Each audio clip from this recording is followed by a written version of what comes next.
12 13 23 வக்துகளுக்கு 10 பேர் இஸ்ராயலுக்கும் அவர்களுக்கும் ஏறக்குறைய 6 மாத தொடர்பு அல்லது 1 வருட தொடர்பு 6 மாத 1 வருட தொடர்பு கொண்ட முஃமின்கள் மாத்திரமே அல்லாஹ்வை தக்பீர் சொல்கிறார்கள்.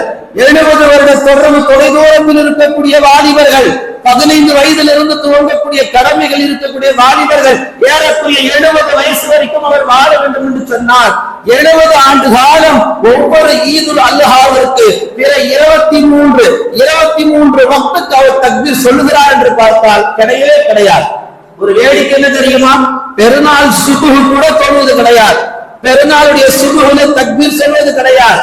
இன்னொரு வேடிக்கை என்ன தெரியுமா? ஈதுல் அல்ஹாவுடைய ஜமாத் பள்ளியிலே புறப்பட்டு போகின்ற பொழுது கூட ஜமாத்திலே கலந்து கொள்வது கிடையாது.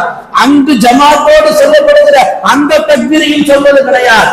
ஏன்னா இவர் எந்திரிக்கிறது காலையில 10 மணிக்கு தான், பலமையா எந்திரிக்கிறது 10 மணிக்கு தான். பெருமானார் ஸல்லல்லாஹு அலைஹி வஸல்லம் சொன்னார்கள், இப்படி தக்பீரை கொண்டு அல்லாஹ்வை ஈதுல் அல்ஹாவுடைய தினங்களிலே போற்றி புகழ்வது ஒவ்வொரு முஸ்லிம் மீது கட்டாய கடமை என்று குறிப்பிட்டார்கள்.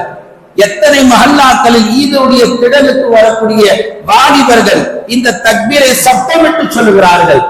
வெளி பார்வையில இதை 2 பார்வையாக பார்க்கப்படுகிறது.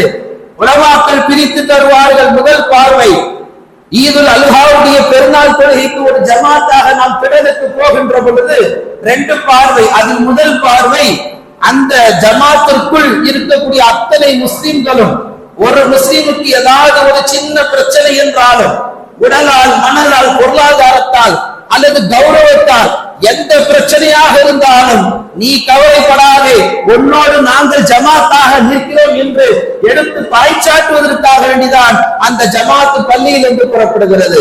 அல்லாஹ்வுக்காக வேண்டி புறப்பட்ட ஜமாத்தாக இருந்தாலும் முஸ்லிம்களுக்கு ஒரு பிரச்சனை வருகின்ற பொழுது, ஒரு முஸ்லிமுக்கு ஒரு பிரச்சனை என்றால் மற்றவர்கள் துண்டை காண துணியை காண ஓடுவதல்ல, எல்லோரும் உங்களுக்கு பின்னாடி